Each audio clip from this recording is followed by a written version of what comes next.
Hey, let me tell you a story. 3 urban explorers took a wrong turn looking for views and found something that never should have been there. It started with an old image posted on a forgotten forum. No description, just a photo of a collapsed circus tent somewhere deep in the woods. Lexi was the one who pushed it, said it looked perfect for content. Caleb wasn't sure. Tyler just wanted something new to post. They parked off an overgrown path and walked in. Bugs in their faces, thorny branches catching their clothes. The forest was thick and wet and silent in a way that made them talk louder than they should have. But even their voices sounded like they didn't belong. They walked for maybe 40 minutes before they saw it. A clearing carved out by time and rot. In the center stood the tent, the canvas slumped and stained, the stripes barely visible beneath layers of dirt and mildew. Rusted support beams stuck out from the ground like broken bones. The main flap hung open, just enough to invite them in. There were no signs of other people. No trash, no graffiti, no footprints, no sound at all except for their own steps and breathing.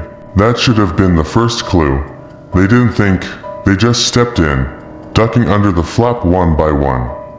Inside it was pitch black, not just dark, but wrong dark, heavy, warm, thick like velvet soaked in water.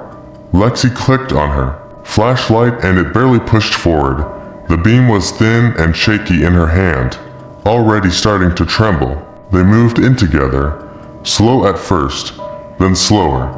Benches sat in circles around a ring of soft dirt. Something that might have been a stage was collapsed in on itself. Ropes hung from above like veins. Tattered banners clung to the poles. There was an old clown mask on the ground, cracked down the center like it had been stepped on years ago. Caleb said it smelled like wet rope and rot. Tyler laughed, but no one else did. The farther they walked, the less anything made sense. The space felt bigger than it should have, wider than what they saw from the outside. Lexi kept filming, but her grip was loose. Sweat on her fingers, her voice quiet on the mic. They weren't joking anymore. Then the flap behind them fell shut. Not fast, not loud, just the slow drag of fabric closing something off. Tyler turned first and tried to lift it. But what was behind it wasn't the outside anymore. It was something solid, like a wall. They checked the other sides, but there was nothing. No gaps, no rips, no wind, just dead air and blocked exits. Lexi's hand was shaking harder now. The flashlight bouncing off old ropes and poles and nothing helpful. Caleb cursed under his breath and told them to backtrack, but none of them could agree which way they came from. Everything looked the same dust, the same dirt, the same smell. They turned in circles without moving.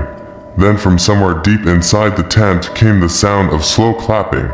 Not rushed, not angry, just calm, steady, confident, like someone nearby was finally ready for the show to begin. Lexi froze. The sound didn't echo. It didn't repeat. It just settled into the air like it had always been there. Caleb whispered that it must have been Tyler, but Tyler didn't answer. He was staring into the dark ahead like he saw something.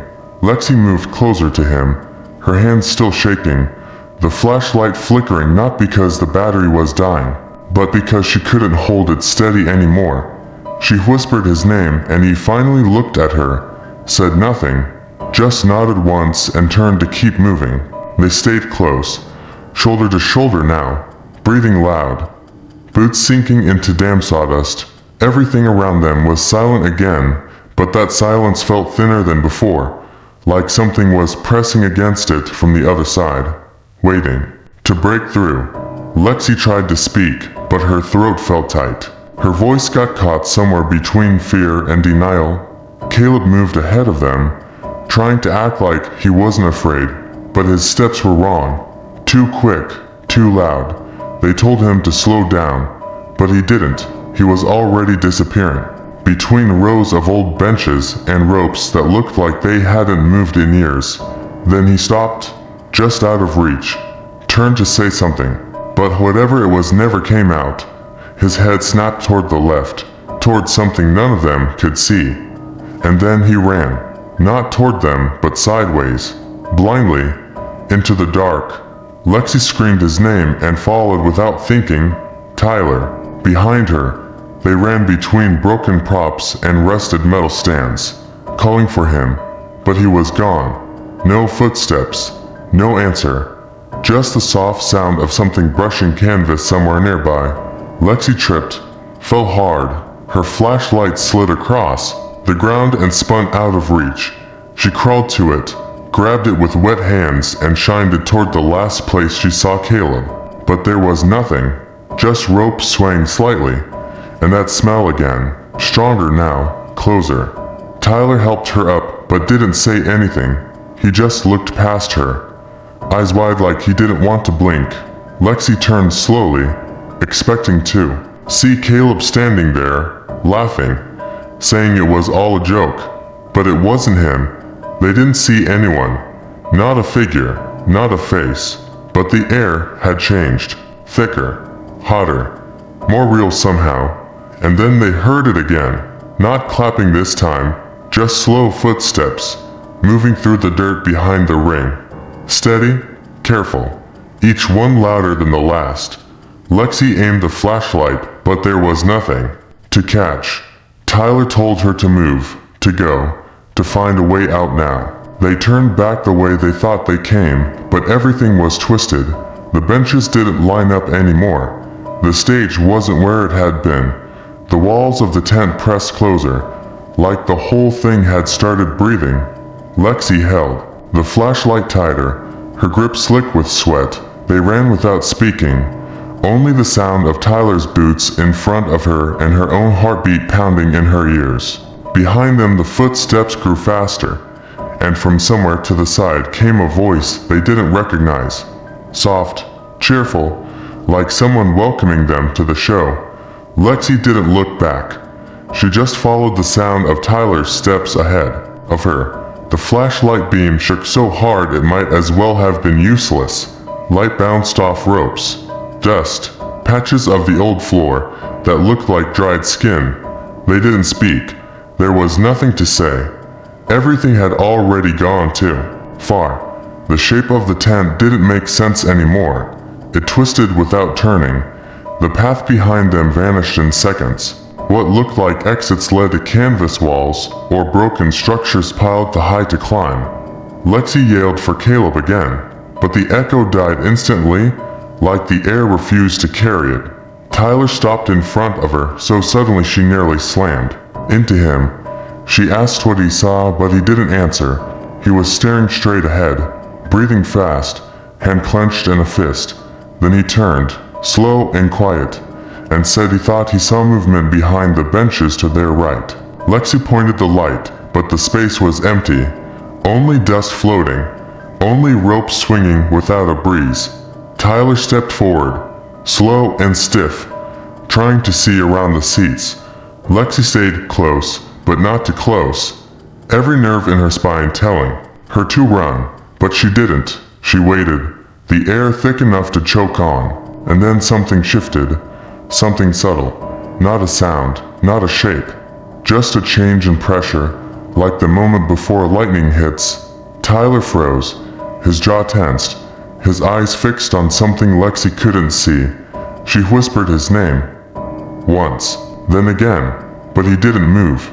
He just stood there, locked in place. Lexi took a step forward. The light trembled across his shoulder, and in the next second, he was gone. Not pulled, not dragged, just not there anymore. Like the space he occupied folded inward and erased him. She ran to where he stood. There was nothing. No marks, no trail. Just his voice still hanging in her ears like it hadn't finished leaving the air. She didn't scream. Not this time, her throat too dry, her lungs too tight. She turned slowly, in place, spinning the light in every direction. All she could hear now was her own breath and something else. Something low and steady. It wasn't footsteps. It wasn't clapping. It was breathing. Slow, calm, like someone nearby was completely at ease. Lexi backed away, hand over her mouth, light down at her feet. She couldn't think, couldn't plan. She moved by instinct, by panic, by the kind of fear that lives under the skin. She stumbled through another row of benches, tripped over a collapsed chair, caught herself on something wet and soft that she didn't want to identify, and kept moving. The tent felt tighter now, the air thinner, the rope slower. Some brushed against her face like fingers testing skin. She crouched under a broken beam and slid through a narrow gap in the structure, her flashlight finally slipping from her hand as she hit the ground hard.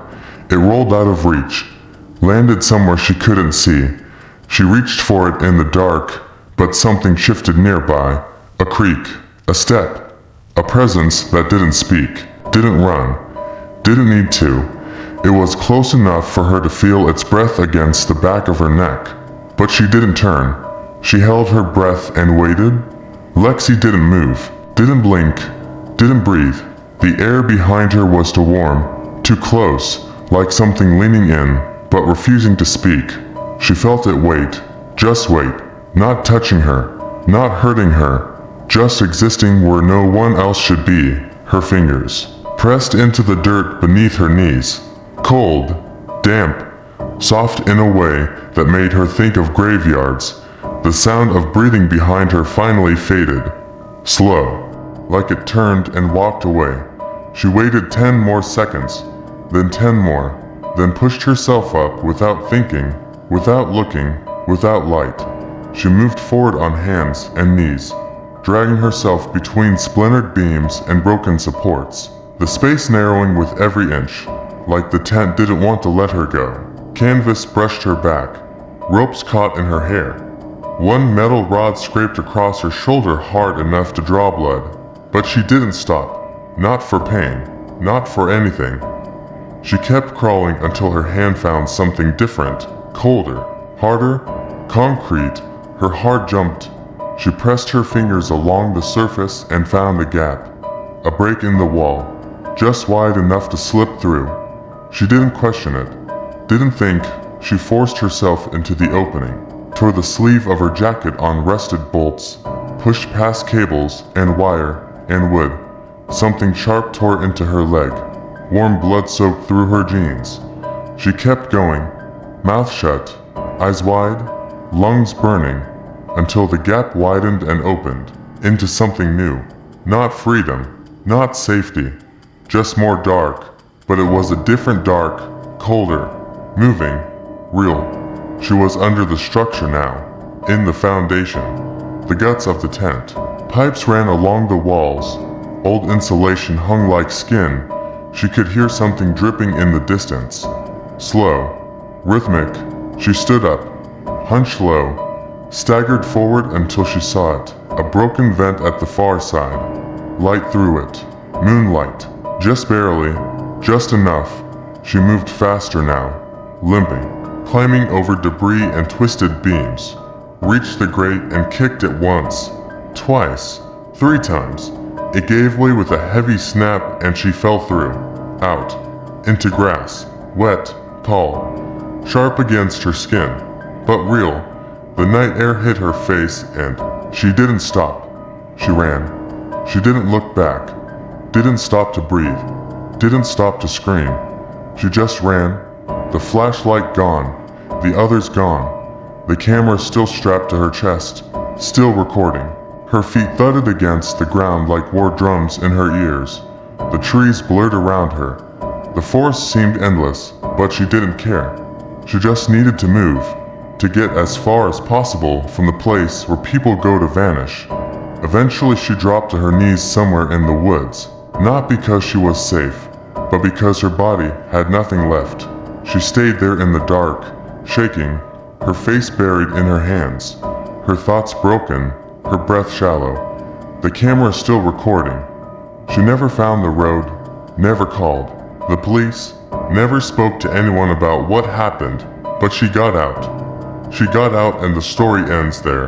Not with a rescue, not with justice, not with answers, just with one girl in a dark forest, still alive, and someone else still out there, still waiting for the next ones to step inside. Subscribe if you want to hear what happened to the next ones.